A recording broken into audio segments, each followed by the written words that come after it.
नमस्कार। दियासरा फाउंडेशन में आप सबका स्वागत है। आज हम यहाँ पे जूम पर लाइव मिल रहे हैं और उसके साथ में हम आज फेसबुक पर भी लाइव है। हमारे साथ दियासरा फाउंडेशन के दो एक्सपर्ट्स हैं, प्रकाश जी आगाशे। नमस्ते प्रकाश जी। नमस्कार। और मिस्टर सुधीर गिजरे। सुधीर जी नमस्कार।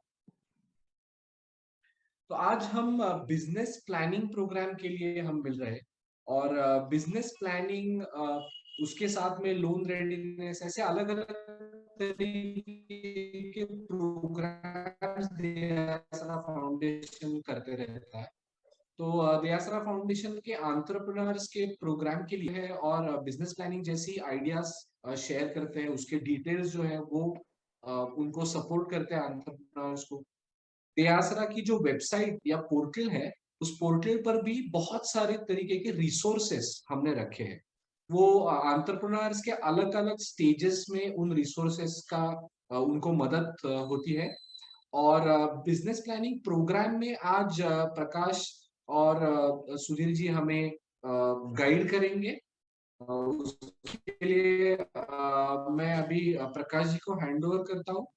प्रकाश, let us know about business planning program and let us all hear from. Yes. Thank you, Anand. Uh, Before we start, good afternoon to all. And my name is Prakash. I'm working in Deyasra Foundation since last 7 years. And at present, I'm working as a product owner for fundings. So before we start, I will just share my screen so all of you can view my presentation.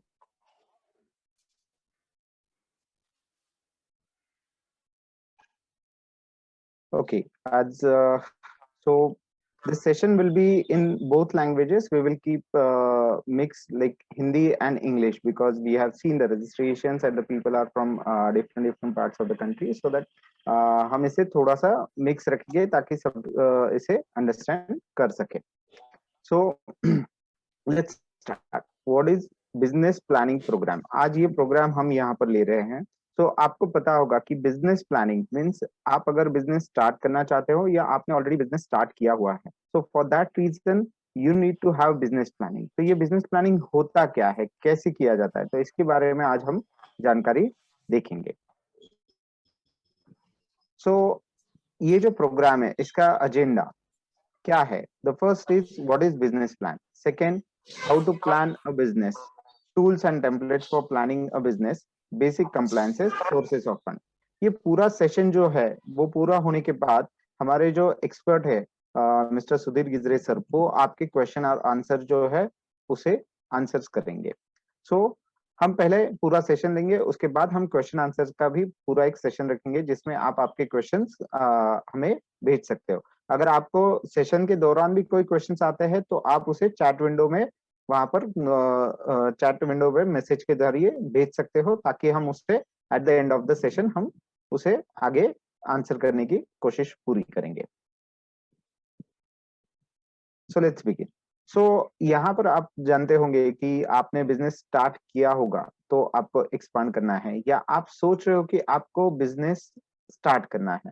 तो ये जो mindset होता है हमारा उस वक्त, ये काफी कंफ्यूज ऐसा होता है. अब ये कंफ्यूजन क्या होता है बेसिकली, अगर आप यहाँ पर पिक्चर देखोगे तो यहाँ पर हमने दिखाया है कि हमारे माइंड में इस तरह से काफी सारी चीजों के बारे में हम सोचते रहते हैं. We think all of the side, जैसे कि मार्केटिंग हो गया, कंसेप्ट हो गया, स्ट्रैटेजी हो गया, प्रोडक्शन हो गया. क्या इतना सब कुछ करने के बाद मुझे सक्सेस मिलेगा? प्लान कहाँ से शुरुआत करूँ, कैसे करूँ? ये सारी चीजें हमारे माइंड में होती हैं और इसलिए हम कंफ्यूज हो जाते हैं. अगर हमारा बिजनेस चल रहा है लेकिन मुझे एक्सपांड भी करना है, तो एक्सपांशन के लिए मैं क्या करूं पहले, ये मेरे दिमाग में या जहन में होता है. तो लेकिन कहाँ से शुरुआत करूं? क्या मैं पहले एम्प्लॉय हायर करूं? क्या मैं पहले शॉप लूं, जगह लूं? What exactly we can do, ये हमें समझ में नहीं आता है. हम ट्राई करते हैं, उसके बारे में सोचते सोचते, लेकिन हम पूरी तरह से कंफ्यूज हो जाते हैं. ये उन लोगों को जरूर पता होगा जिन्होंने बिजनेस शुरुआत के दौर में स्टार्ट किया था, उन्हें इसका एक्सपीरियंस एक बार होगा. और जो नया बिजनेस स्टार्ट करना चाहता है उनका भी इसी तरह से थोड़ा सा माइंड सेट रहता है. सो अब हम देखेंगे कि इसे कैसे हम आगे जाके ये कंफ्यूजन दूर कर सकते हैं। So first and most important thing कि हमें पता होना चाहिए व्हाट इज बिजनेस प्लान। इसका एक डेफिनेशन है, वो डेफिनेशन मैं पढ़ूंगा एंड देन उसका थोड़ा सा हम डिटेल में जानकारी भी देंगे। सो डेफिनेशन आप सब लोगों को यहाँ पे दिखाई दे रहा है। A business plan is a written document that describes in detail how a business defines its objectives and how it is to go about achieving its goal. A business plan lays out a written roadmap for the firm from marketing, financial and operational standpoints. अब ये exactly definition जो दिया हुआ है ये क्या है, आपने अगर इसमें देखा तो the first and most important thing that it should be a written document. ये जो बिजनेस प्लान आप जो भी करना चाहते हो उससे रिटर्न में होना जरूरी है, कहीं ना कहीं आपको पेन पेपर या आपका कंप्यूटर पे आपको इसे लिखना जरूरी है। अब वो डिस्क्रिप्शन में लिखना जरूरी है, नॉट ओनली कि आपने अगर थोड़ा सा कुछ सोचा है, जैसे कि अगर मैं सोचता हूँ कि मुझे गारमेंट का शॉप स्टार्ट करना है या गारमेंट का बिजनेस स्टार्ट करना है, शॉप भी नहीं, मैंने पहले सोचा बिजनेस स्टार्ट करना है, कहाँ से शुरुआत करूंगा कि मैं गारमेंट का ट्रेडिंग करना चाहता हूँ, तो इससे मुझे डिस्क्रिप्शन में लिखना होगा कि मुझे गारमेंट का ट्रेडिंग स्टार्ट करना है, लेकिन कौन से गारमेंट का, then that too again detail, gents हो, लेडीज हो, चिल्ड्रंस हो या जनरल गारमेंट्स में मुझे कुछ करना है, इस तरह से मुझे सोचकर वो डिस्क्रिप्शन डिटेल में देना होगा। देन मेरा ऑब्जेक्टिव क्या है, क्या मुझे सिर्फ ट्रेडिंग करना है या मुझे मैन्युफैक्चरिंग करना है, मैं स्टिचिंग सीखूं या फैशन डिजाइनिंग करूं, इस तरह से जो पर्टिकुलर चीजें उसमें इन्वॉल्व है उसका डिटेल एंड डिस्क्रिप्शन मुझे लिखना जरूरी है। अब आगे चल के इसके गोल्स अचीव करने हैं तो पहले हमें गोल्स डिफाइन करने होंगे कि क्या एग्जैक्टली मेरे गोल्स होंगे, कि एक साल में मेरा एक छोटा शॉप होगा, ये अगर मेरा गोल है तो मैं उस हिसाब से आगे उसमें जो भी बिजनेस प्लान में डिटेल्स है वो देना जरूरी है कि मैं शुरुआत घर से करूंगा, मैं अगर कुछ मटेरियल लेके आऊंगा क्या करूंगा, इस तरह से पूरा वो रोड मैप जिसे हम कहते हैं वो हमें देना जरूरी है। मार्केटिंग कैसे किया जाएगा, फाइनेंशियल के बारे में क्या होगा, और उसमें आगे जाके जो काम हमें करना है, ऑपरेशन उसमें कैरी आउट करने हैं तो वो कैसे हो। So for a particular small micro businesses ये ध्यान में देना जरूरी है आप लोगों को, because there are n number of businesses who means there are people who start this business as a single person, means sole proprietor हम जिसे कहते हैं, वो खुद शुरुआत करता है। सो बेसिकली अगर आप शुरुआत से इसे रिटर्न में रखोगे तो आपको पता चलेगा कि इसका हमें कैसे कैसे यूटिलाइजेशन करना है। अब next part, what is the purpose of business plan. हमने ये सब अगर बना लिया तो इसका पर्पस क्या है, क्यों बनाना चाहिए। There are two and basic important purposes. First is what, कि आपको बिजनेस प्लान क्या हेल्प कर सकता है कि आपको वो आपके गोल्स और इसके लिए जो भी आपने विजन रखा है उसके साथ आपको अलाइन रखेगा। मतलब आपने जो भी विजन रखा है, यहाँ पे मैंने जानबूझ के वो वर्ड लिखा है कोहेसिव विजन, ये क्यों, क्योंकि आप उसके साथ अलाइन रहोगे। That is what the most important thing. Second thing, it helps you to understand the financial viability of the business. आपके बिजनेस की फाइनेंशियल वायबिलिटी के लिए बिजनेस प्लान करना बहुत जरूरी है फाइनेंशियल एंगल से भी। Then why prepare a business plan. अब यहाँ पर फिर से देखिए, what is business plan, what is the purpose of business plan and why to prepare a business plan. Business plan क्यों बनाना चाहते हैं हम, द मोस्ट इंपॉर्टेंट थिंग क्या होता है ये, it is a strategic tool for entrepreneurs. जो भी हमारे एंटरप्रेन्योर्स यहाँ पर है उन्हें पता होगा कि आप अगर कोई भी पर्टिकुलर मतलब मैन्युफैक्चरिंग एक्टिविटी हो या कुछ ऐसी एक्टिविटी हो जहाँ पे आपको टूल्स और मशीन्स की इस्तेमाल करना जरूरी होता है, तो वो जानते हैं उसकी अहमियत क्या होती है उस टूल्स की। आपने भी देखा होगा जो भी अलग अलग तरीके के मशीनरीज वगैरह यूज करते हैं वो उसे कितना संभालते हैं, उसी तरह से अच्छा मशीन ढूंढकर वो अपने प्रोडक्शन के लिए यूटिलाइज करते हैं। तो उसी तरह से it is a important strategic tool for entrepreneur जो हमेशा उनको काम आता है। क्या काम में आता है, to achieve short term as well as long term goals. So business plan is a very important strategic tool for entrepreneurs. It helps them to achieve both short term and long term goals. आपके जो भी short term goals है next 2 quarters के 1 quarter का अगर आपका कुछ particular goal है, तो वो गोल और आपका लॉन्ग टर्म गोल, मतलब 2 साल में मैं क्या सोच रहा हूँ, मैं क्या करना चाहता हूँ बिजनेस में, इसका अगर आपका गोल है तो डेफिनेटली उसे अचीव करने के लिए आपको बिजनेस प्लान हेल्प करता है। अब यहाँ पर आपको एक पिक्चर दिखाई दे रहा है कि business plan, how a business plan look like. अब इसमें अगर आप देखोगे तो बिजनेस प्लान में आपको क्या क्या होना चाहिए, यहाँ पर कुछ चीजें हमने लिखी है कि first of all idea, business activity, estimates cost, competition study, working capital, depreciation, काफी सारी चीजें हमने यहाँ पर लिखी है। लेकिन ये चीजें होती क्या है, इसे हमें डिटेल में देखना है। तो हम एक एक स्टेप बाय स्टेप इसे देखेंगे कि कैसे बिजनेस प्लान में हमें ये सारी चीजें लिखनी है। So let's go with the business activity. अब डिस्क्राइब द बिजनेस एक्टिविटी। जैसे मैंने वो चार्ट में आपको बताया था कि वहां पर बिजनेस एक्टिविटी और उसके बाजू में कुछ चीजें हमने लिखी थी, उसमें से the most and first important thing, identification of the business activity. आपको आइडेंटिफाई करना है कि आपको बिजनेस कौन सा करना है, या आपको अगर एक्सपेंशन करना है तो वो भी आइडेंटिफिकेशन करना होगा कि आपको क्या एक्सपेंशन करना है। तो ये सबसे जरूरी चीज है। नाउ ये आइडेंटिफिकेशन करना मतलब क्या होता है, there are 3 things. First of all अगर आप देखोगे तो नेचर कैसे रहता है, मैन्युफैक्चरिंग होता है, सर्विस होता है, ट्रेडिंग होता है। इस तरह से 3 आपका टाइप से हो सकते हैं। तो उसमें से आपको पर्टिकुलर बिजनेस एक्टिविटी आइडेंटिफाई करना है। देन आपके प्रोडक्ट और सर्विस कौन से है वो भी आपको उसमें लिखना है। जैसे कि मैंने जो पहला एग्जांपल दिया था रिगार्डिंग गारमेंट बिजनेस के लिए, अगर मैं सोचता हूँ कि मैं एक जेंट्स टेलर शॉप स्टार्ट करना चाहता हूँ, तो उसमें डेफिनेटली मेरे प्रोडक्ट्स क्या होंगे या मैं सर्विस क्या दूंगा, कि मैं सिर्फ स्टिच करके, मतलब कहीं से मैं प्रॉपर वो गारमेंट लेके आऊंगा, उसका स्टिच बनाऊंगा, उसको सॉरी स्टिच करके उससे शर्ट पैंट वगैरह बनाऊंगा और वो बेचने रखूंगा, या तो मैं सिर्फ लोगों से कपड़ा लेके उसे स्टिच करके डायरेक्ट लोगों को सर्विस प्रोवाइड करूंगा, या मैं किसी पर्टिकुलर कंपनी या कोई गारमेंट शॉप है उनके लिए स्टिचिंग के ऑर्डर्स लूंगा और उनको स्टिच करके दूंगा। तो इस तरह से मुझे प्रोडक्ट और मेरी सर्विस क्या है वो डिफाइन करना जरूरी है। तो वो डिफाइन करते वक्त not only product and service, वो ऑफर क्या होगा, मैं कितने पैसों में उनको देने वाला हूँ, मार्केट का ट्रेंड क्या है, ये थोड़ा सा सोच समझ कर हमें उसे फाइनलाइज करना काफी जरूरी है। वंस यू आर फाइनलाइज, आपको पता है कि आपको प्रोडक्ट और सर्विस फाइनलाइज है, तो उसके बेसिस पे आप आपके जो भी बिजनेस में रिक्वायरमेंट है, जैसे कि आपको मशीनरी, कुछ असेट्स, फर्नीचर, शॉप वगैरह जो भी चीजें हैं, तो उसको भी लिस्ट आउट आगे चल के कर सकते हो। So it is the first step to describe the business activity.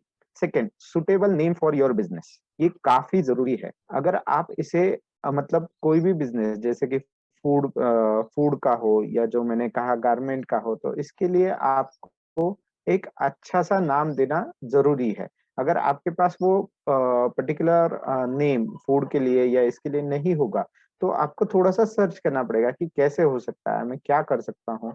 तो उससे आप सर्च करके उसे पर्टिकुलर इसमें लिख सकते हो। जैसे कि अगर रेस्टोरेंट बिजनेस हो, या आपका अगर सपोज बाय होम प्रोडक्ट्स का कोई बिजनेस हो, तो उसे उसी तरह से आपको हाईलाइट करना जरूरी है।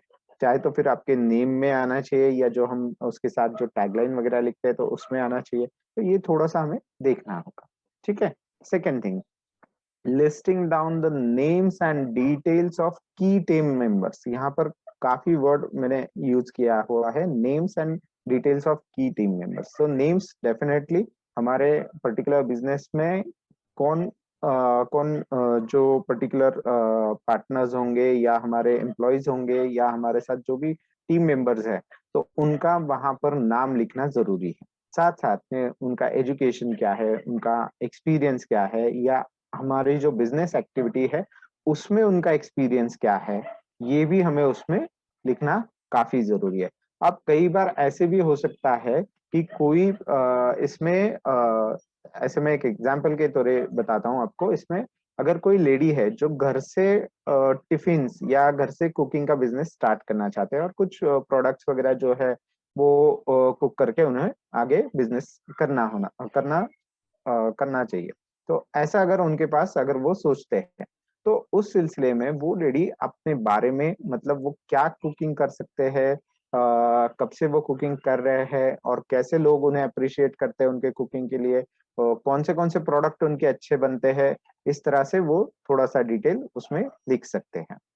देन आगे चलकर अगर इसमें और भी, मतलब कि आपने कोई प्रोफेशनल कोर्स किया हो या आपने कोई हैंड्स ऑन एक्सपीरियंस लिया हो, जैसे कि अगर सैलून शॉप है और सैलून के लिए मान के चलिए कि किसी ब्रांड पर्टिकुलर सैलून में आपने काफी सालों तक जॉब की है और पर्टिकुलर आपने वहां पर हेयर स्टाइलिस्ट या कुछ ब्यूटिशियन ऐसे कुछ इसमें जॉब किया है, तो डेफिनेटली उसे भी हाईलाइट कीजिए कि 13 साल, 14 साल या 10 साल, 5 साल, 2 साल, जो भी आपने वहां पर एक्सपीरियंस लिया है या आपने पर्टिकुलर कोर्स किया है, तो उसका ड्यूरेशन विथ डेट लिखना मत भूलिए और बताइए वहां पर हमें, हमने पहले कोर्स किया था, उसके बाद हैंड्स ऑन एक्सपीरियंस लिया था। सो ये काफी वहां पर जरूरी है। So listing down the names and details of key team members is very very important. Then finalization of business location, ये काफी काफी वी कैन से बहुत ही इम्पोर्टेंट चीज होती है। अगर आप कोई ब्यूटी पार्लर या मतलब सैलून वगैरह स्टार्ट करना चाहते हैं, तो डेफिनेटली आपको जो पर्टिकुलर जगह या वहां पर जो भी जगह देखनी है, उसके आजू बाजू में कौन से शॉप्स है, क्या है, उसकी लोकेलिटी कैसी है, ये बहुत मायने रखता है। तो ये सब चीजें you have to check every time. Suppose अगर आप कोई मैन्युफैक्चरर हो and you want to take a particular place in a industrial area, so at that time you must go and visit that place and check surroundings of that particular area. Is water is available, then whether the electricity is available, whether the security is available, all these things are there and they are adequately available for your proposed business activity. Now the most important thing, the road and approach of the road. Why I'm telling you, if you have a manufacturing unit and you have to transport your raw material to your unit and then finish goods to the particular outlet, at that time you have to park that vehicle in your premises, do the loading and unloading. This is the most important thing. That's why if you are doing if you are planning for any kind of manufacturing activity, then आपको ये बहुत जरूरी है कि वहां पर premises कैसी है, पार्किंग हो सकती है, नहीं हो सकती है, लोडिंग अनलोडिंग कैसे हो सकता है, वो ट्रक जो है वो जो भी गेट होगा या जगह होगी वहां तक अप्रोच हो सकता है या नहीं हो सकता है, ये कहना बहुत जरूरी है। तो उसे उतना आपको देखना काफी जरूरी है। सो लोकेशन बिजनेस का जो फाइनलाइज करोगे तो आपको ये सब चीजें ध्यान में रखना है। लोकेशन रेंटेड है तो डेफिनेटली आपको उसका रेंट एग्रीमेंट भी बनाना है, तो उस हिसाब से आपके जो लैंडलॉर्ड है उनसे आपको बात करके उसे फाइनलाइज करना जरूरी है। आप अगर परचेस करने वाले हो तो डेफिनेटली आपको उसको रजिस्ट्री करवानी होगी, सेल डीड करवानी होगी, तो वो भी आपको फाइनलाइज करना होगा। तो ये सब आपको एस्टिमेटेड फाइनलाइजेशन करना बहुत जरूरी है। अब एनालिसिस ऑफ इन्वेस्टमेंट कैपेसिटी, तो ये जो पॉइंट है ये मैं थोड़ा सा एक दो स्लाइड्स में आगे चल के एक्सप्लेन करूंगा कि इसे हम कैसे देख सकते हैं, मतलब इन्वेस्टमेंट कैपेसिटी क्या होती है और कैसे हमें उसे डिस्क्राइब करना है। अब यहाँ पर देखिए आपको सेकेंड स्टेप दिया गया है, that is competition, study the competition and market. ये जो पर्टिकुलर क्वेश्चन या ये जो टेम्पलेट आप यहाँ पर देख रहे हो अभी, तो ये जो टेम्पलेट्स है ये दे आसरा में हमने हमारे पर्टिकुलर जो भी एंटरप्रेन्योर्स के साथ हम वन ऑन वन जो हम उनसे इंटरव्यू या उनसे बात करते थे, उनसे सलाह मशवरा करते थे, तो उस वक्त हमें ये कुछ चीजें ऐसी पता चले कि अगर इंडिविजुअल सोल प्रोप्राइटर्स है जो काफी नए हैं या उन्हें जो स्टार्ट करना होता है बिजनेस, तो उस वक्त वो कंफ्यूज होते हैं कि मैं कैसे जाके मार्केट में बात करूं, मैं कैसे जाके देखूं कि वहां मेरे कॉम्पिटिटर है या नहीं, और वो कॉम्पिटिटर है तो वो क्या करते हैं, मुझे कैसे पता चलेगा कि उनके पास क्यों बिजनेस होता है, मेरे पास होगा या नहीं होगा, ये कैसे मैं तय करूं, इसका एस्टिमेशन कैसे करूं, ये समझ में नहीं आता। सो सर्टन उसमें हम टेम्पलेट्स हमने बनाना स्टार्ट किया और ये इवॉल्व होते होते इस तरह से हमारे 3 टेम्पलेट्स हमने बनाए हुए हैं। सो उसमें से कुछ हाईलाइट मैंने यहाँ पे स्क्रीनशॉट जो है वो दिए हुए हैं। द फर्स्ट इज व्हाट कि टेम्पलेट फॉर एनालाइजिंग कॉम्पिटिटर्स, मतलब कॉम्पिटिशन स्टडी हमें अगर करना है तो क्या होता है, the first thing, where are they located, उनकी लोकेशन कहाँ पर है, अगर वो मार्केट में लोकेटेड है तो कहाँ पर एग्जैक्टली लोकेटेड है, कि ऐसी जगह है कि जहाँ पर काफी सारे वॉक इन्स आते हैं, या ऐसी जगह है कि वो उनके अलावा वहां पर कोई भी नहीं है और वो अकेले ही है, उसकी वजह से काफी उनके पास रश रहता है या बिजनेस रहता है, या वो सेकेंड फ्लोर पर है, थर्ड फ्लोर पर है, या उनका एम्बियंस काफी अच्छा है, वहां पर लोग आते हैं, या वो डिलीवरी करते हैं, ये सब चीजें थोड़ा सा लोकेशन से आपको देखना जरूरी है। दूसरी बात, how long have they been in business, वो बिजनेस एक्टिविटी कब से कर रहे हैं। डेफिनेटली अगर वो 10 साल 20 साल उस लोकेशन पर है तो उनका काफी जो भी कस्टमर्स या उनके ग्राहक होंगे उनके साथ काफी अच्छा सा रिलेशन होता है। तो इसीलिए ये जानना भी जरूरी है वो कितने सालों से वहां पर बिजनेस कर रहे हैं। देन उनका टारगेट मार्केट क्या है, ये बहुत बहुत जरूरी चीज है। मैं आपको एक एग्जांपल बताना चाहूंगा। अब जैसे आपको just to tell all of you, हम लोग पूना में लोकेटेड है। सो बिफोर लॉकडाउन जब हम कुछ बिजनेस ओनर्स के प्लेसेस पर विजिट करते थे तो हम जस्ट उनके पास एक बार ऐसे ही एक हमारे पास लेडी अप्रोच हुए थे जिन्हें ब्यूटी सैलून स्टार्ट करना था। तो हम उन्होंने बताया हुआ एड्रेस पर वहां पर गए और हमने वहां देखा तो एक पर्टिकुलर स्क्वायर था ऐसे, और उसके चारों बाजू में जो बिल्डिंग्स है वहाँ काफी सारे ब्यूटी पार्लर्स थे। मतलब जो जगह इन्होंने जो भी चूज की थी वहां पर भी ब्यूटी पार्लर ऑलरेडी उस बिल्डिंग में 3 से 4 थे और काफी अच्छे ब्रांड्स के थे, लोकल भी जो अच्छे अच्छे नाम होते हैं उनके भी थे। तो हमने उनसे पूछा कि यहाँ पर इतने आपने है और यहाँ पर आप फिर से स्टार्ट करना चाहते हो, आप तो नए हो मार्केट में, कैसे आप। तो उन्होंने मुझे एक बात बताई कि वहाँ जो पर्टिकुलर वो जो जगह है तो वहां पर पास में मतलब आईटी पार्क भी था, साथ साथ में कॉलेजेस भी थे। तो इसकी वजह से थोड़ा corporate as well as students का जो भी ये था वो काफी ज्यादा था वहां पर लोकेशन। तो इसलिए वहां पर काफी मतलब ब्यूटी पार्लर जितने भी है वहां पर भीड़ भी होती है और लोगों को अलग अलग रिक्वायरमेंट होती है, हर कोई ब्रांडेड सैलून में ही नहीं जाता। डेफिनेटली लोकल इसमें भी लोग जाते रहते हैं। तो इसलिए वहां पर अगर आप नॉर्मली मतलब शॉप भी स्टार्ट करते हो तो उनके पास वॉकिंग आने का चांसेस काफी ज्यादा था। तो इस तरह से आपको चूज करना है कि अगर ठीक है वहां पर अगर मार्केट है तो आपको डेफिनेटली उसका थोड़ा सा स्टडी करना जरूरी है कि मार्केट है फिर भी रिक्वायरमेंट है। आप देखते होंगे कि वहां पर कहीं जगह पर हम ऑटोमोबाइल के स्पेयर पार्ट वगैरह लेने जाते हैं, कई शहरों में ऐसा होता है कि ऑटोमोबाइल स्पेयर पार्ट की एक मार्केट ही होती है, वहीं पर सब चीजें मिलती है और वहां पे कभी भी कुछ नए दुकान या ऐसे स्टार्ट होते रहते हैं। तो वो भी हमें देखना चाहिए कि हमारा पर्टिकुलरली टारगेटेड मार्केट क्या है, हम किसे सर्व करना चाहते हैं, वो हम चूज करके आगे बढ़ सकते हैं। और कॉम्पिटिटर किसे दे रहे सर्विस और किसे नहीं दे रहे ये इस क्वेश्चन से हम जान सकते हैं। What are their unique selling points and competitive differentiation? तो ये क्या होता है ये भी हमें देखना जरूरी है कि पर्टिकुलर सेलिंग पॉइंट क्या है उनका। अगर उनका सेलिंग पॉइंट आपका जो सेलिंग पॉइंट है उससे कुछ थोड़ा अलग है या आप कुछ करना चाहते हो वो जो थोड़ा सा अलग हो सकता है तो हमें जरूर ध्यान देना चाहिए और वो सेलिंग पॉइंट्स उनके लिख के लेने चाहिए, क्योंकि वो अगर उसके अलावा सर्विस नहीं दे पा रहे तो हमें देखना है कि हम दे सकते हैं या नहीं। And then what are their strength and weaknesses, ये बहुत इंपॉर्टेंट है, उनके स्ट्रेंथ क्या क्या है और उनकी वीकनेसेस क्या क्या है। क्योंकि अगर जो उनकी वीकनेसेस है वो आपके लिए अपॉर्चुनिटीज जरूर बन सकती है, लेकिन उनकी जो स्ट्रेंथ है वो डेफिनेटली आपको कॉम्पिटिटिव कंपटीशन जरूर है, तो वो आपको वर्कआउट करना बहुत नेसेसरी है। तो इसी तरह से कुछ क्वेश्चंस उस टेम्पलेट में हमने दिए हुए हैं।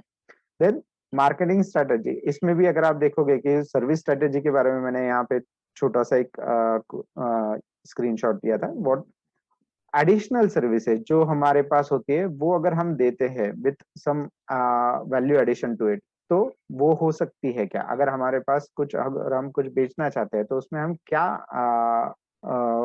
एडेड वैल्यू दे सकते हैं, ये जरूरी है उस ऑफरिंग में। जहां पर मैंने बताया what additional services would add value to your offering, जो भी हम ऑफर कर रहे हैं तो वो कैसे हो सकता है आगे।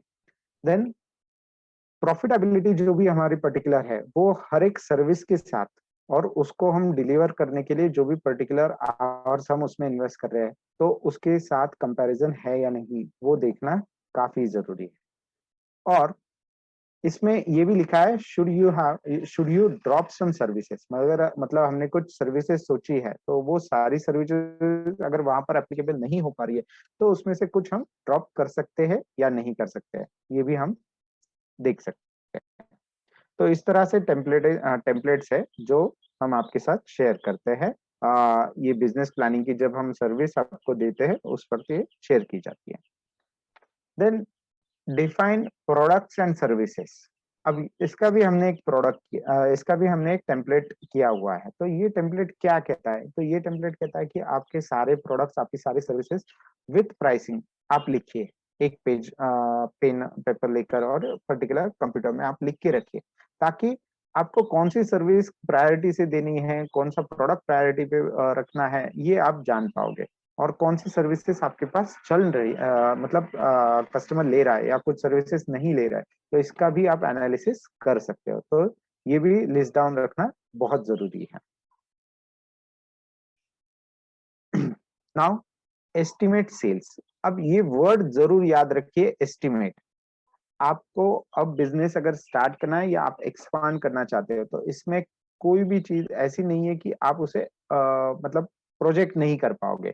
You just have to expected, यहाँ पर हमने लिखते वक्त लिखा है एक्सपेक्टेड और एस्टिमेटेड सेल्स। ऐसे नहीं है कि हम एक्सपेक्टेशन नहीं कर सकते। देखिए मैंने यहाँ पे एक छोटा सा एग्जाम्पल दिया है, 3 महीनों का ही मैंने एग्जाम्पल लिया हुआ है, जनवरी, फरवरी और मार्च। अगेन यहाँ पर एग्जाम्पल लेते वक्त मैंने गारमेंट बिजनेस जो रहता है, रेडीमेड गारमेंट्स का, उसके बारे में लिखा है। Dress material, shirt, trouser, saris, ये मेरे 4 प्रोडक्ट्स हैं। जनवरी में मैं सोचता हूँ कि मेरे पास ये जो प्रोडक्ट है इसमें से ड्रेस मटेरियल के 20, शर्ट्स 25 यूनिट्स, ट्राउजर्स के 20 यूनिट्स और साड़ीज के 20 यूनिट्स बेचे जा सकते हैं। लेकिन मुझे पता है मेरी एरिया में फरवरी में कुछ फेस्टिवल होता है या लोकल यहाँ पर फेस्टिवल होता है जिसकी वजह से थोड़ी सी खरीदारी बढ़ सकती है। तो मैं यहाँ पर एस्टिमेट करूंगा, ठीक है मेरा जनवरी में 25 तक तो भी ड्रेस मटेरियल जाना चाहिए। शर्ट्स जो है वो 27 तक जा सकता है, ट्राउजर जो है वो 26 तक मैंने वहां पर एस्टिमेटेड किया हुआ है, एक्सपेक्ट कर रहा हूँ कि इतना मेरा सेल हो सकता है। और साड़ीज आर 28।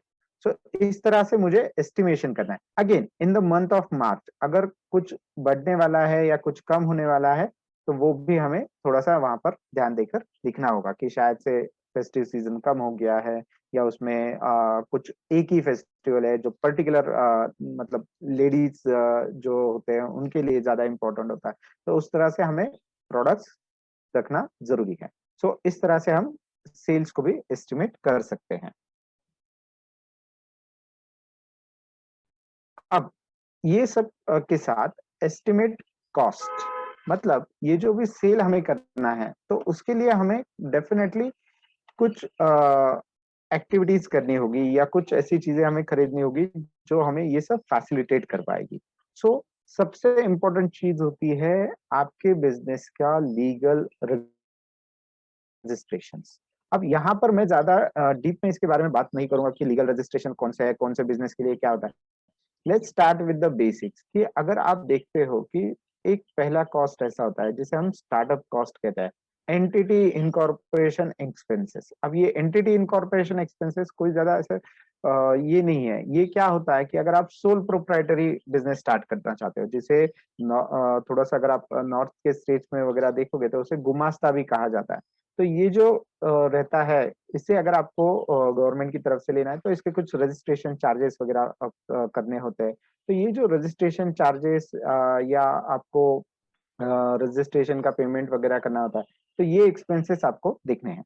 साथ साथ में promotional expenses, PAN application expenses and other mandatory licenses such as shop act, जिसे हम सोल प्रोप्राइटरी रजिस्ट्रेशन के लिए इस्तेमाल करते हैं महाराष्ट्र में, वो शॉप एक्ट होता है। इसके अलावा अगर आप कंपनी रजिस्ट्रेशन करवाते हो, अगर आप पार्टनरशिप करवाते हो या आपको एलएलपी करनी है, ये अगर रजिस्ट्रेशन करते हो तो उसके भी इनकॉर्पोरेशन एक्सपेंसेस आपको इसमें एस्टिमेटेड जो भी कॉस्ट है, आपको जो भी कोटेशन या आपको जो भी मार्केट से पता चला होगा तो वो इसमें नोट डाउन करना काफी जरूरी है। देन मैं आपको एक छोटी सी स्लाइड दिखाता हूँ। बेसिक कंप्लायंसेस जो सोल प्रोप्राइटरी बिजनेस के लिए स्टार्ट करते हैं, तो स्टार्टिंग फेज में क्या होना चाहिए? तो PAN card is must, PAN card of the proprietor भी होगा सोल प्रोप्राइटर केस में, तो ठीक है। Then shop act and NOC from gram panchayat, rent agreement और sale deed of the business premises. जब हमने वो पहली स्लाइड देखी थी जिसमें प्रीमाइसेस अगर हमें देखना है तो उसमें रेंटेड है या हमारा ओन हम प्रीमाइसेस कर रहे हैं, तो उसमें ये दोनों चीजें हमारे पास होना जरूरी है। And the most important thing, current account with bank. ये काफी जरूरी है आज के इसमें। और आपको अगर बैंक में आप पहले दिन से अगर आप अकाउंट बनाकर रखोगे और उसमें ट्रांजैक्शंस करोगे, तो वो रिकॉर्ड आपके लिए ही आगे चल के फायदेमंद होगा। हम फिर से पिछली साइड में जाते हैं। अब नेक्स्ट क्या क्या कॉस्ट हमारे पास हो सकती है? तो first thing, purchase of machinery and purchase of vehicle. ये दोनों चीजें मैं साथ में एक्सप्लेन करूंगा। परचेस ऑफ मशीनरी ये क्या चीज है? देखिए, आपको पता है कि आपको कोई भी बिजनेस करना है, तो जैसे मैंने बताया था कि कुछ ना कुछ इंस्ट्रूमेंट्स, टूल्स, इक्विपमेंट्स हमें लगते हैं, तो उसके लिए हमें कुछ पैसे रखना जरूरी है। तो अगर हमारे बिजनेस के लिए कोई भी मशीनरी, इक्विपमेंट, टूल, जैसे कि कंप्यूटर भी होगा या प्रिंटर लेना होगा हमें, या कोई मैन्युफैक्चरिंग यूनिट है जिसके लिए कोई मशीन खरीदनी होगी उन्हें, तो ये सब चीजें उसमें इंक्लूड करना जरूरी है। नाउ परचेस ऑफ व्हीकल्स, अगर आप टूर्स और ट्रांसपोर्ट के बिजनेस में हो, तो जो भी व्हीकल, ट्रक, टेम्पो या आप कार खरीद कर उसे आगे चल के टूर्स ट्रेवल्स में आप बिजनेस करना चाहते हो, तो ये परचेस ऑफ व्हीकल्स में आपको लिखना बहुत जरूरी है। लेकिन आपका बिजनेस है, मैन्युफैक्चरिंग यूनिट हो या ट्रेडिंग यूनिट हो, लेकिन आप उसके लिए भी कोई व्हीकल इस्तेमाल करते हो, गुड्स आपको ट्रांसपोर्ट करने के लिए, तो अगर वो व्हीकल आपका ओन्ड है, तो उसका परचेस ऑफ व्हीकल आपको लिखना अलग से जरूरी है। फर्नीचर कॉस्ट, फर्नीचर कॉस्ट काफी इंपॉर्टेंट है। आप जहां पर आपका ऑफिस है, ऑफिस का फर्नीचर होगा, और साथ साथ में आपका जो भी पर्टिकुलर प्लांट होगा या आपकी कोई फैक्ट्री होगी या आपका कोई वर्कशॉप होगा, तो वहां पर यूटिलाइज किया जाने वाला जो भी फर्नीचर है, उसका भी एस्टिमेटेड कॉस्ट आपको लिखना जरूरी है। ठीक है। देन कॉन्टिजेंसीज, आपको उसमें क्या है, थोड़ा सा कम ज्यादा हो सकता है, तो वो चीजों को थोड़ा सा ध्यान रखकर 5%, 10% मैन्युफैक्चरिंग, सर्विस और ट्रेडिंग के हिसाब से आपको कॉन्टिजेंसीज दिखना जरूरी है। डिपॉजिट, ये एस्पेक्ट काफी काफी जरूरी है, क्योंकि डिपॉजिट में देखिए, आप अगर कहीं पर भी बिजनेस प्रीमाइसेस रेंट पे लेने जाते हो, तो आपको लैंडलॉर्ड को डिपॉजिट देना जरूरी होता है। तो वो डिपॉजिट का अमाउंट, या आपका कोई ऐसा यूनिट है जहां पर आपको एक्स्ट्रा और एक्सेस इलेक्ट्रिसिटी सप्लाई की या वाटर सप्लाई की अगर जरूरत होती है, तो वो डिपार्टमेंट की तरफ से भी कुछ डिपॉजिट्स आपके लिए जाते हैं। तो वो डिपॉजिट जो भी है, वो एस्टिमेशन आपको लिखना बहुत जरूरी है।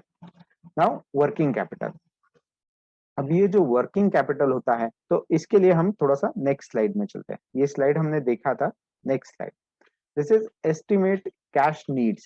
देखिए, अब जब हम बिजनेस करते हैं, तो मैंने जो पहले स्लाइड आपको दिखाया था कि जिसमें हमने कॉस्ट देखी थी, तो ये आपको ऑलमोस्ट वन टाइम एक्सपेंसेस है। मतलब आपने रजिस्ट्रेशन करवा ली एक बार आपके बिजनेस की, तो वो वन टाइम हो गया। एक मशीन परचेस किया, वो वन टाइम आपका एक्सपेंस हो गया। लेकिन आप यहाँ पर जो एक्सपेंसेस देख रहे हो, electrical expenses, purchase of raw material, salary, wages, repairs, maintenance, administrative cost जैसे कि rent, telephone expenses, office expenses, selling and transportation expenses, interest on term loan and CC, ये जो सारे एक्सपेंसेस आप यहाँ पे देख रहे हो, ये आपको हर महीने या particular period, time of period के लिए करना ही जरूरी होता है बिजनेस में। ठीक है। ये ऐसे नहीं है कि आपका अगर सेल नहीं हुआ तो आप इलेक्ट्रिसिटी का बिल नहीं दोगे, ऐसे नहीं होगा। आप यू हैव टू पे दैट, क्योंकि आपने उसे यूटिलाइज किया था। परचेस ऑफ रॉ मटेरियल, अगर आपने रॉ मटेरियल परचेस किया है, लेकिन कुछ दिनों तक, मतलब रॉ मटेरियल परचेस करने के बाद भी कुछ दिनों तक आपको उसे प्रोसेस करके प्रोडक्ट बनाने के लिए वक्त लग रहा है, लेकिन फिर भी आपको नेक्स्ट प्रोडक्शन का, लेकिन वो प्रोडक्ट अभी तक सेल नहीं हुआ है, फिर भी आपको नेक्स्ट बैच का रॉ मटेरियल खरीदा जरूरी है। सैलरी, वेजेस, आपको हर महीने आपके एम्प्लॉयज को या पर्टिकुलर वीकली बेसिस पे अगर आप वेजेस देते हो, तो वो आपको देना बहुत जरूरी है। रिपेयर्स, मेंटेनेंस कॉस्ट, आपकी मशीनरी की हो या आपकी जगह की हो, प्रीमाइसेस, व्हीकल, अगर आप ट्रांसपोर्ट का बिजनेस करते हो तो उसका रिपेयर्स और मेंटेनेंस ये बहुत प्राइम चीज होती है। जो भी यहाँ पर ट्रांसपोर्ट के बिजनेस में उन्हें पता होगा कि अगर वो टैक्सी चलाते हैं या कोई भी गुड्स ट्रांसपोर्ट कर रहे हैं, पब्लिक ट्रांसपोर्ट कर रहे हैं, तो उसमें भी उन्हें मेंटेनेंस, गाड़ी रोज जो मेंटेनेंस होता है वो रखना बहुत जरूरी होता है। Then administrative cost, rent, telephone expenses, office expenses, selling and transportation expenses। आपके बिजनेस के लिए जो जरूरी होते हैं वो मार्केटिंग वगैरह जो करना है, सेल्स के लिए आपको जो भी एक्सपेंसेस करना है, ये सब जरूरी है। और सबसे important, interest on term loan and CC. CC means cash credit. Now interest on term loan ये क्यों जरूरी है? क्योंकि हर महीने अगर आपने कोई भी टर्म लोन या कैश क्रेडिट लिया है तो हर महीने आपको बैंक को इंटरेस्ट देना जरूरी है। जो भी फाइनेंशियल इंस्टीट्यूशन है उसे इंटरेस्ट देना जरूरी है। तो इसीलिए ये इंटरेस्ट ऑन टर्म लोन काफी जरूरी है। अब ये जो सारे एक्सपेंसेस आप देख रहे हो, तो इसका मैं थोड़ा सा आपका फिर से थोड़ा, जो पहली स्लाइड हमने देखी थी इसमें कि कैपेसिटी ऑफ इन्वेस्टमेंट, तो ये 2 स्लाइड के बाद मैं वो पर्टिकुलर पॉइंट है उसमें थोड़ा सा फोकस करना चाहूंगा।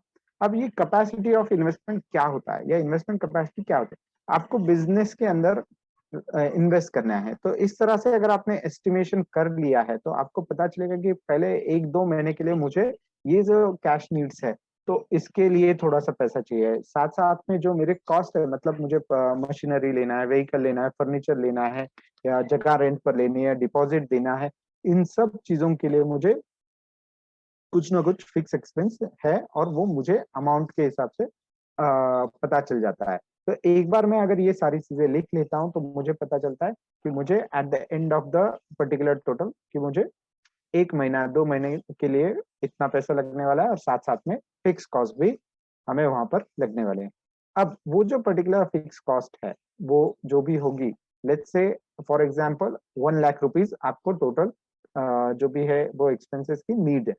अब इसमें आप इन्वेस्टमेंट कैपेसिटी, मतलब आपकी खुद की कैपेसिटी कैसे कर सकते हो?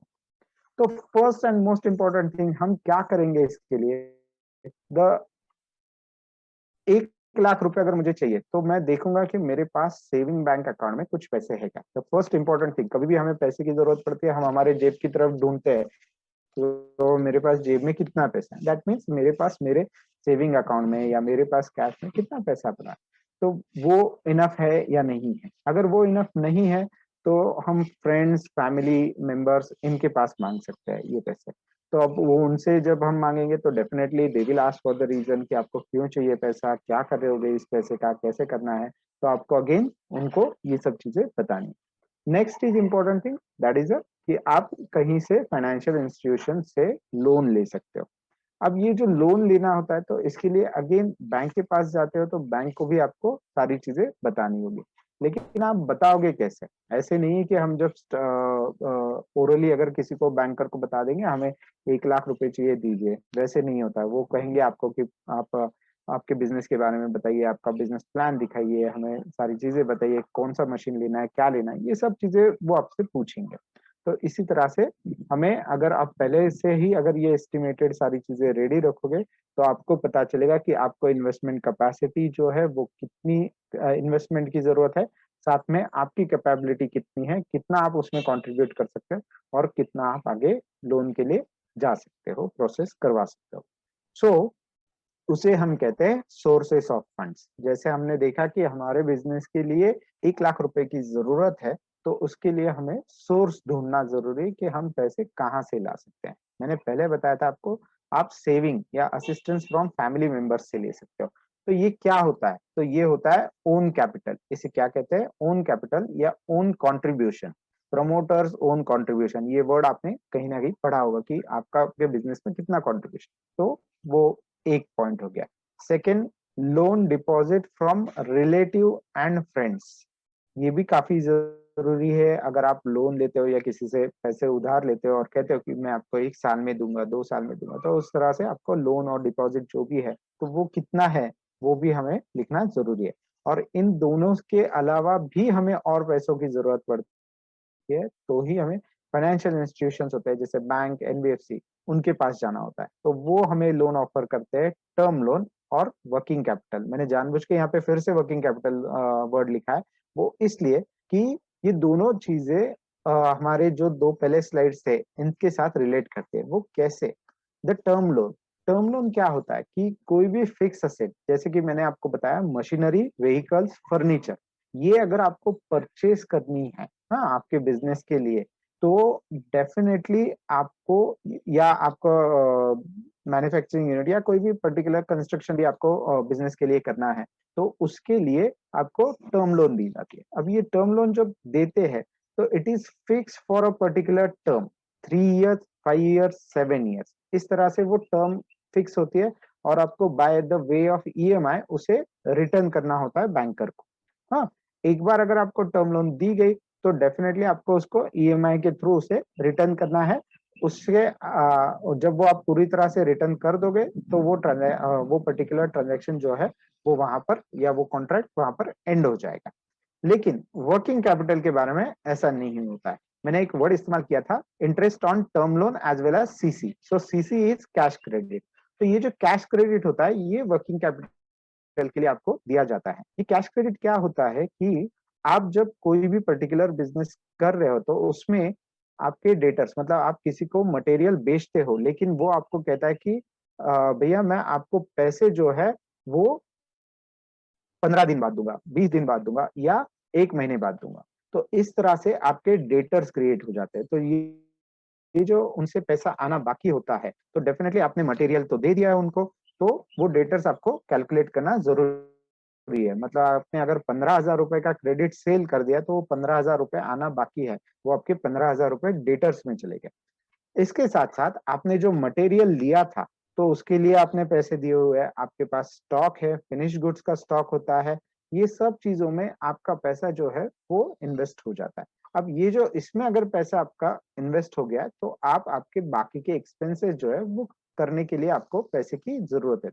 तो ऑल दिस, जैसे कि आपके पास रॉ मटेरियल का स्टॉक हो, या फिक्स फिनिश गुड्स का स्टॉक हो, या आपके पास जो डेटर्स है, इन सब के बेसिस पर बैंक आपका वर्किंग कैपिटल एनालिसिस करता है, और उसके अगेंस्ट आपको कैश क्रेडिट दिया जाता है, जो कैश क्रेडिट आप इन सब चीजों के लिए इस्तेमाल कर सकते हो। अब ये कैश क्रेडिट होता कैसे है? ये ऐसे 3 साल, 4 साल, 5 साल ऐसे नहीं दिया जाता है।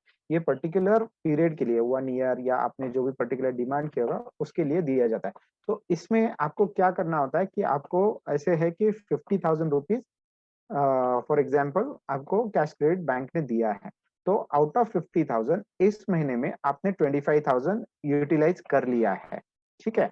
अब नेक्स्ट मंथ में, दैट इज लेट्स से अक्टूबर में, आपको कहीं से पुराने जो डेटर्स है वो आपको पैसे दे देते हैं, और आपके पास फिर से एक 20,000 रुपए आ जाते हैं जो आप इस अकाउंट में फिर से डिपॉजिट कर देते हो। तो पहले हमारा अकाउंट में बैलेंस था 50,000 रुपए हम इस्तेमाल कर सकते थे, उसमें से हमने 25,000 ऑलरेडी यूज किए हैं।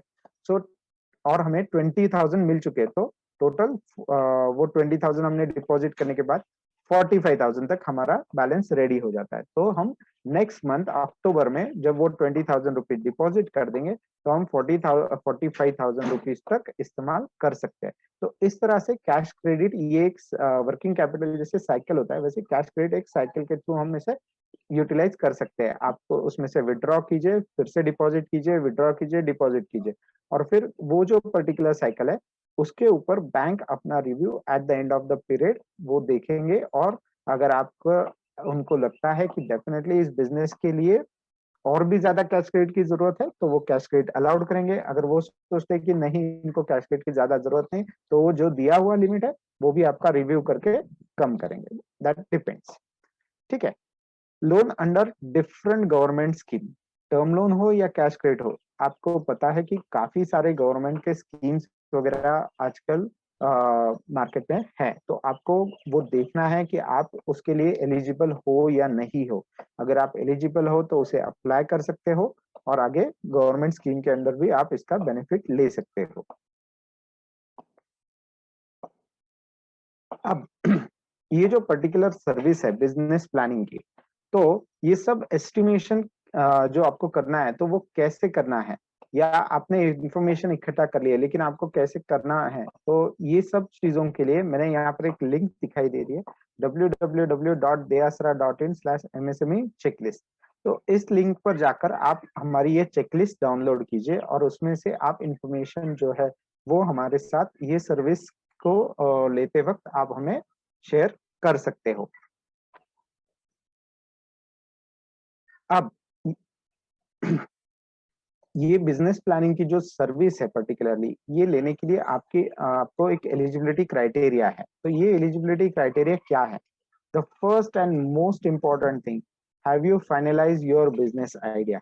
आपको पता होगा, जैसे मैंने इसमें फर्स्ट जो कंफ्यूजन के बारे में स्लाइड दिखाया था कि हम कंफ्यूज होते हैं, तो उसमें the first and most important thing, you have to finalize your business activity या बिजनेस आइडिया फाइनलाइज करना है, तो वो जरूरी है। Second, do you have an adequate knowledge and experience in the propose line of activity. तो ये बहुत जरूरी है कि आपको उस एक्टिविटी के बारे में कुछ ना कुछ नॉलेज होना जरूरी है। That is why we have use adequate knowledge. Next is experience. अगर एक्सपीरियंस है या आपने ट्रेनिंग लिया है, the third one, have you underground any training of the same for the same. तो वो भी यहाँ पर हम एलिजिबिलिटी क्राइटेरिया में पूछ देते हैं। तो आप जैसे इन तीनों को यस करोगे तो आप ये सर्विस लेने के लिए एलिजिबल हो जाओगे। अब ये जो बिजनेस प्लानिंग सर्विस है, तो इसमें आपको क्या मिलेगा? तो first and most important thing, इसमें जैसे मैंने बताया था कि business plan is an written document, तो यहाँ पर आपको दो रिपोर्ट मिलेंगे। The first one is a business plan project report, हाँ। Next is viability assessment report. ये जो प्रोजेक्ट रिपोर्ट होता है वो अगले 3 से 4 सालों के लिए हम बनाते हैं, और ये प्रोजेक्ट रिपोर्ट आपके स्टडी के लिए होता है, क्योंकि ये एस्टिमेटेड वैल्यू पर होता है। हमें कोई भी पर्टिकुलर डॉक्यूमेंटेशन, कोटेशन या इसके आधार पे हम आपको मतलब वो डॉक्यूमेंट्स वगैरह नहीं पूछते हैं। सिर्फ आपके स्टडी के लिए ये बिजनेस प्लान दिया जाता है, क्योंकि आप सेल्फ एनालिसिस कर सकते हो कि बिजनेस प्लान आपने जो भी किया है तो उस तरह से आप आगे जा सकते हो या नहीं।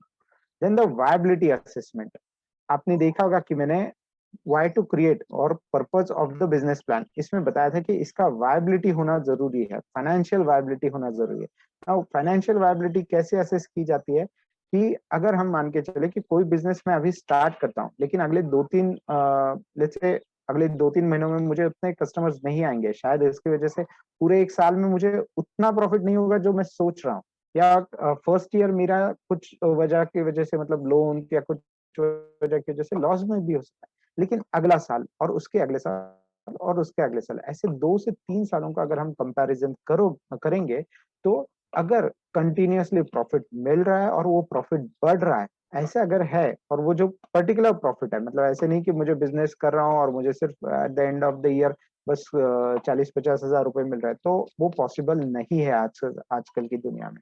तो इसकी वजह से जो भी एडिक्वेट प्रॉफिट है वो हमें मिल नहीं रहा है या मिल रहा है, उसके वायबिलिटी हम यहाँ पर चेक करते हैं। अगर वो निगेटिव है तो हम रिपोर्ट में आपको वैसा ही रिपोर्ट देंगे, क्योंकि निगेटिव है तो उसके लिए आपको गाइडलाइंस भी दी जाती है कि उसे आप आगे चल के क्या कर सकते हो, और वो निगेटिव जो वायबिलिटी है उसे हम आगे चल के पॉजिटिवली कैसे कर सकते हैं। अगर वहां पर नहीं होने वाला है, उसके पीछे कुछ चीजें हैं, कुछ मशीनरी की रिक्वायरमेंट है, कुछ एडिशनल ट्रेनिंग की रिक्वायरमेंट है, तो वो भी कमेंट्स आपको वहां पर मिलेंगे। साथ साथ में वो वायबिलिटी असेसमेंट अगर पॉजिटिव है, तो पॉजिटिव आपको कंटिन्यू रखना बहुत जरूरी है। ऐसे नहीं है जैसे मैंने बताया कि ये साल का लॉस ठीक है, लेकिन ये साल प्रॉफिट हो गया मतलब अगले साल नहीं होगा, ऐसे नहीं। आपको कंटिन्यूअसली प्रॉफिट मिलना जरूरी है, तो वायबिलिटी असेसमेंट में उसके लिए गाइडलाइंस आपको दी जाती है। Then cost. अब ये जो पर्टिकुलर बिजनेस प्लानिंग सर्विस है, इसकी कॉस्टिंग है ₹2000 प्लस जीएसटी। तो ये पूरा जो सर्विस है ये आपको ₹2000 प्लस जीएसटी में मिल जाएगा। अब ये जो सर्विस अगर आपको हमसे लेनी है, तो इसके लिए आप हमें कनेक्ट कर सकते हैं। ये जो वेज है, the first one is telephone number, you can check our mobile number and you can contact on this number, that is 919373035540। 91 is a country code. Next www.deyasra.in, ये हमारी वेबसाइट है, आप इस वेबसाइट पे विजिट कीजिए। यहाँ पर not only business planning but आपको काफी सारी नॉलेज, मतलब आपको बिजनेस के लिए जो रिलेटेड नॉलेज है वो मिलेगी। साथ साथ में आपको यहाँ पर कुछ free of cost tools resources है जिसका यूटिलाइजेशन आप आपका बिजनेस का असेसमेंट करने के लिए भी कर सकते हो। और हमारे 40+ सर्विसेज है, उसमें से कुछ सर्विसेज जो है वो फ्री ऑफ कॉस्ट भी है, वो आप देख सकते हो, उसे आप तुरंत डाउनलोड भी कर सकते हो। तो प्लीज विजिट www.deyasra.in।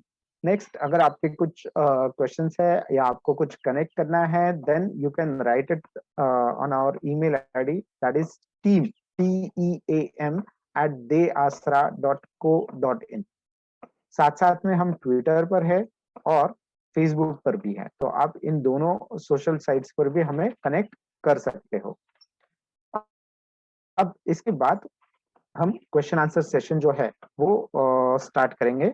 मैं बस यहाँ पर स्टॉप कर रहा हूँ, मेरा जो स्क्रीन शेयरिंग है उसे मैं बस स्टॉप कर रहा हूँ, लेकिन क्वेश्चन आंसर्स के लिए हम ओपन करेंगे क्योंकि मुझे चार्ट विंडो देखना जरूरी होता है।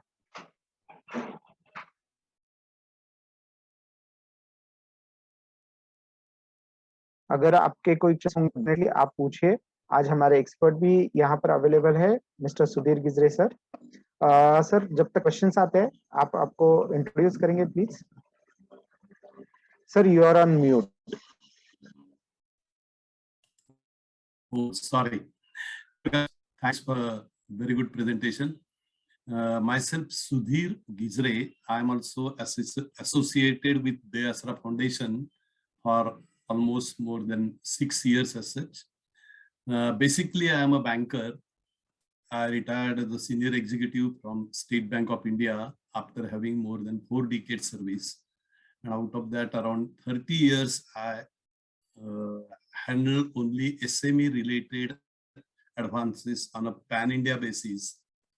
So viability, business planning, various tools and templates over a period which we have developed. These are out of our experiences, my experiences as well as interactions with n number of candidates, beneficiaries, or would-be SME entrepreneurs in the Deyasra Foundation as such. Sir, we have one question, that is, do you also help in idea validation? See, unless and until we will go first with the idea as such. What is idea? Idea for doing any sort of a business activity as such. So if I have a hobby, I have a passion, I have a liking in particular area or a sector, then based on that, I will design and develop my particular idea into a commercial venture. But unless and until your idea you have finalized, say for instance, we'll take a small example. 10th standard young boy, he has a liking in the repairs of a scooter as such, two-wheeler scooter or motorbikes as such. And he did a training in that particular sector with ITI. He has a couple of years experience. If this base is there, then and then only we will able to help you. But suppose you have a wish, and on the basis of wish or desire, you want that we should able to help you in finalizing your idea as such or validating the idea, then in that case that may not be feasible unless and until, because it should, business is a long-term idea. It's not for a couple of quarters. It is for a couple of decades. So from that point of view, what is important, unless and until idea is tasted and you know what is my service or what is my product, so idea validation ke baad hi we can able to help you. That's why in our eligibility criteria also, Prakash has shown that particular slide. There we are very clear that idea validation honi chahiye. Idea, you have to be very clear on idea as such. We can very well help you in further expanding that idea as such. But before that, unless and until you have basic concept, experience, or even what is the product range, all these things are clear, then and then only we may able to guide you as such.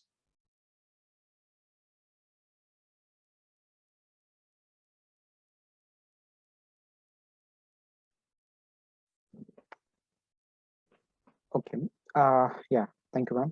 अगर आपके कोई भी questions है, आप अगर chat window में नहीं लिख पा रहे हो, आप अनम्यूट होकर भी पूछ सकते हैं।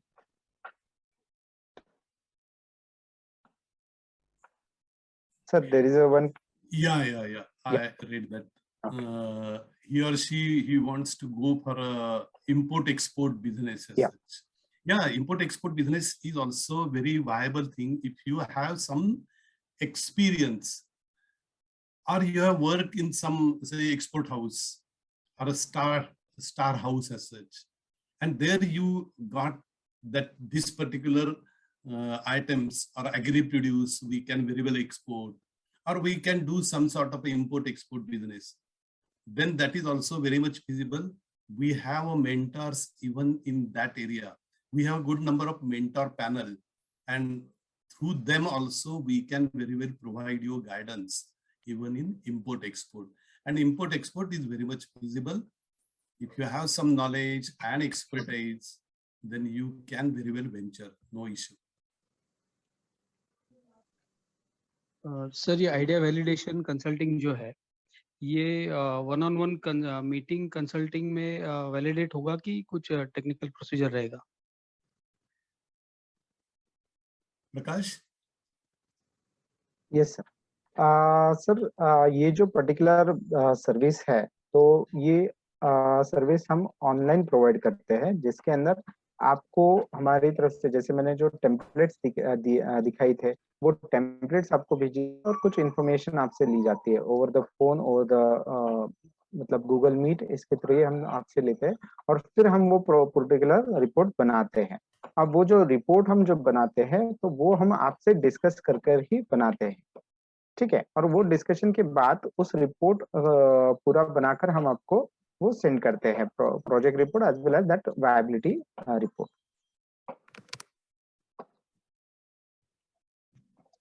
और उसको अगर बड़े लेवल पे अगर हमें एक्सपेंशन करना है, तो उसके लिए अगर कुछ वीसी फंडिंग वगैरह लगता है, तो वो भी क्या आप अरेंज करके देते हैं? नहीं सर, वीसी फंडिंग और इसके लिए ये प्रोजेक्ट जो पर्टिकुलर आप देख रहे हैं, ये नहीं है। ये प्रोजेक्ट रिपोर्ट आपके बिजनेस के सेल्फ एनालिसिस और वायबिलिटी के लिए है। ये बहुत जरूरी चीज है कि आप क्या इन्वेस्ट करना चाहते हो, मतलब आपको बिजनेस के लिए कितना इन्वेस्टमेंट की रिक्वायरमेंट है और कैसे करोगे, इसके लिए है। लेकिन हमारा और एक सर्विस है, that is funding proposal creation service, जो हम सिर्फ अगर आप बैंक से, मतलब जो भी पर्टिकुलर पब्लिक सेक्टर बैंक या आप कोऑपरेटिव बैंक से बिजनेस के लिए लोन लेना चाहते हो, तो उसके लिए अगर आपको फंडिंग प्रपोजल बनाना है तो वो हम बनाते हैं। लेकिन उसमें आपको जो भी डॉक्यूमेंटेशन प्रोवाइड करना, जो भी इंफॉर्मेशन प्रोवाइड करनी है, उसके साथ साथ आपको डॉक्यूमेंट्स देना भी जरूरी है। जैसे कि अगर आप कोई पर्टिकुलर कॉस्ट प्रोवाइड करते हैं, तो कॉस्ट के लिए आपको कोटेशन देना जरूरी है, फिर चाहे वो फर्नीचर हो, मशीनरी हो, या जो भी आपके डॉक्यूमेंट्स है, तो उसमें डॉक्यूमेंट्स देना जरूरी है। लेकिन बिजनेस प्लानिंग के इस सर्विस में हम डॉक्यूमेंट्स नहीं लेते, क्योंकि ये सारी चीजें एस्टिमेटेड बेसिस पर होती है। Okay sir, thank you. Thank you. Hello. Yeah. Marketing and selling guidance, especially in case of a marketing, you should able to generate leads for your product. And now digital marketing is the buzzword as such, especially during last 1.5 years, almost 2 years, because of COVID. Offline marketing or physical marketing, we all have experience that there are a lot of limitations as such. And digital marketing, one has to venture or one has to go for that as such. So we have marketing experts, especially even in digital marketing. We have programs also, sort of a capsule programs in that field. So for marketing, we do provide the guidance. That service is very much available. Or we have a training programs also, that also you can think of attending as such.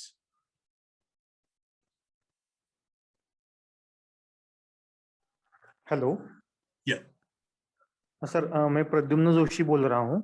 हाँ, sir मेरा question ये है कि बहुत बार ऐसा होता है कि कुछ मतलब कुछ इनकैपेबिलिटीज की वजह से हमको लगता है कि पार्टनरशिप में बिजनेस करना थोड़ा सा बेटर है।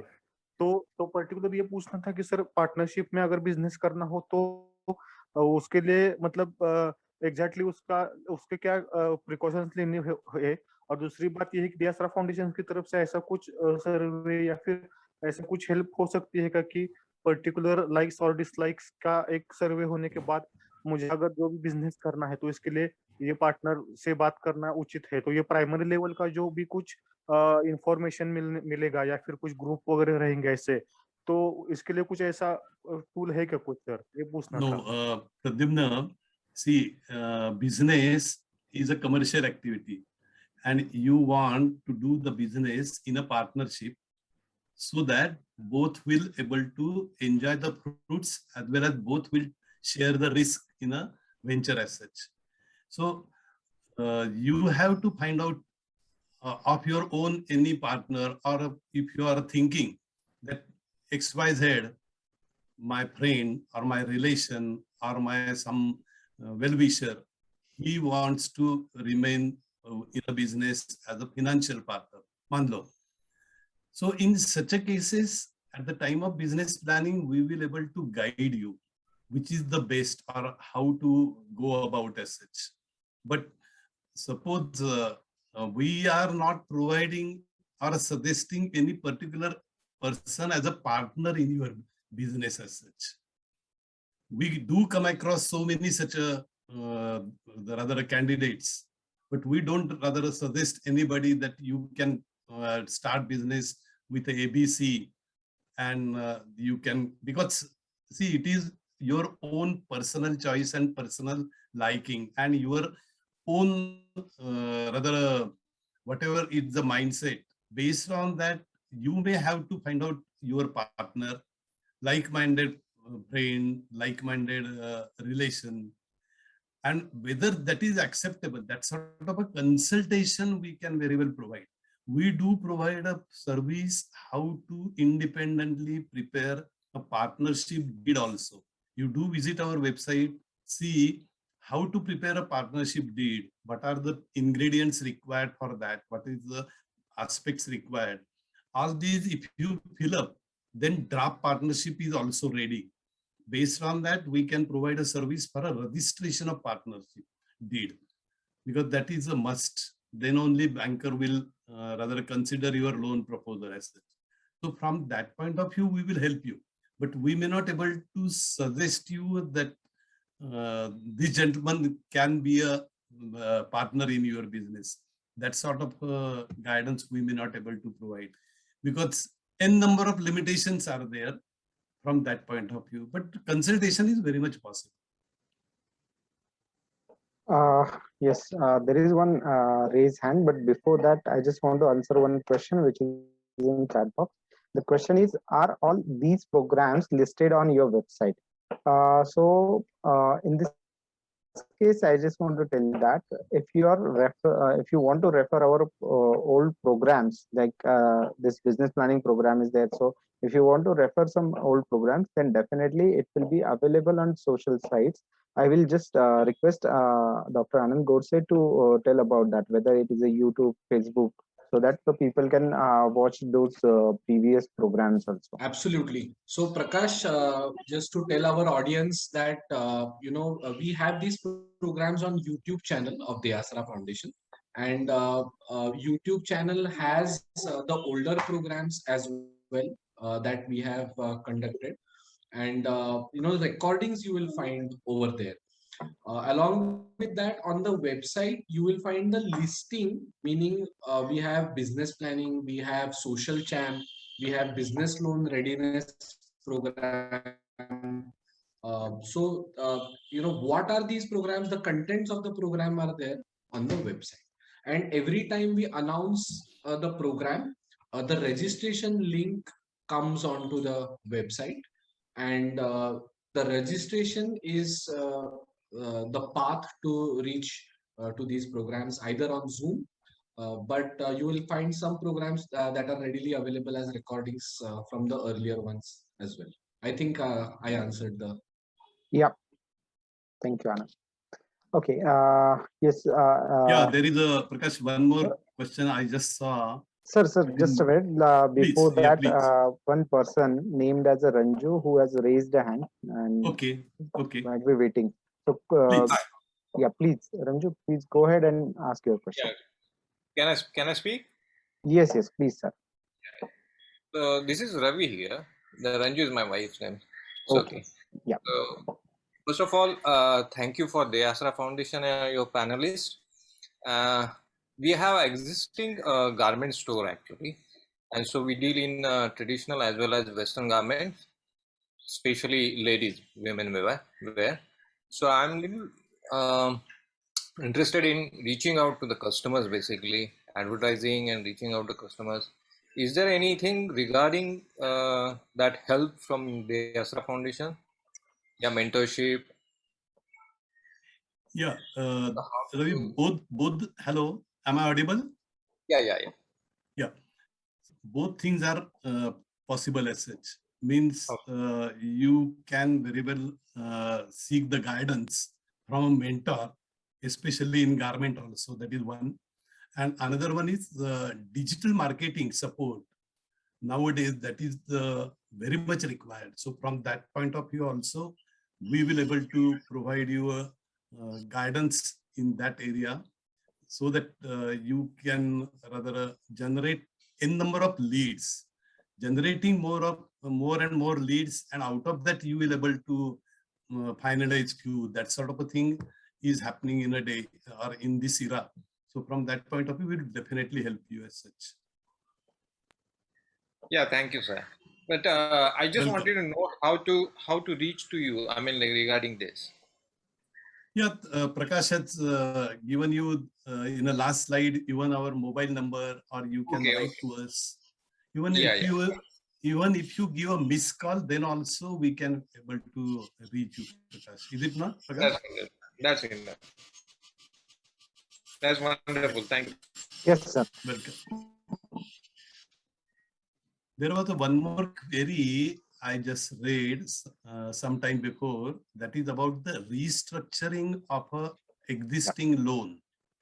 Yes, so restructuring, especially during last, say, almost 2 years period, if you are already having a credit facility from a banker, and in such a case, during last 2 years, restructuring of a viable units as well as existing units, RBI has allowed. But extending that from a 1 year to 2 year, that all depends upon a viability of the business. So if you have your performance, that is your balance sheet for last year, especially March 21 and March 20, based on that, banker will able to consider your request as such. But that is on merits. So you do request the banker, submit your financials, and based on that, that is very much possible as such.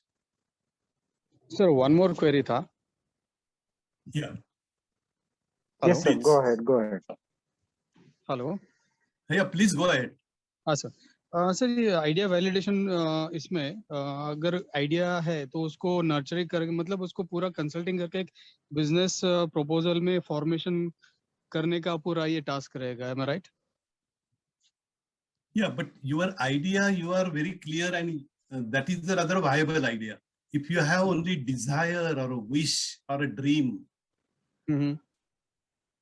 then there are a lot of limitations as such. So commercially, idea is valid or viable, and there will be a demand for that sort of a thing as such.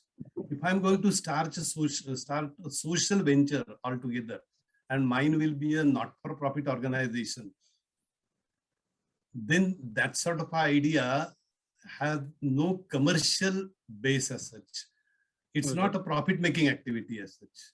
You should be able to generate profit out of your business, might be after 6 months, 1 year, or a couple of years, or might be even more than that, depending upon your capacity to infuse more and more funds.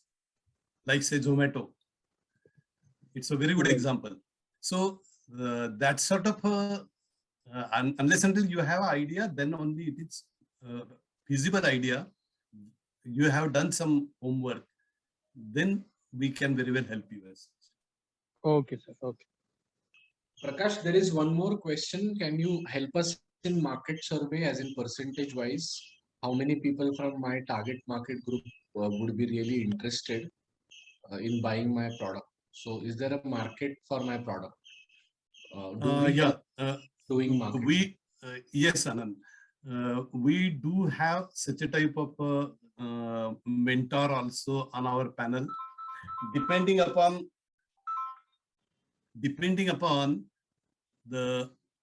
your nature of business activity. Such a type of a market survey also we may able to rather prepare with the help of an expert for your products as such. That service is also available. Yes, I think we have answered most of the questions. If there are any more questions, you are most welcome to ask.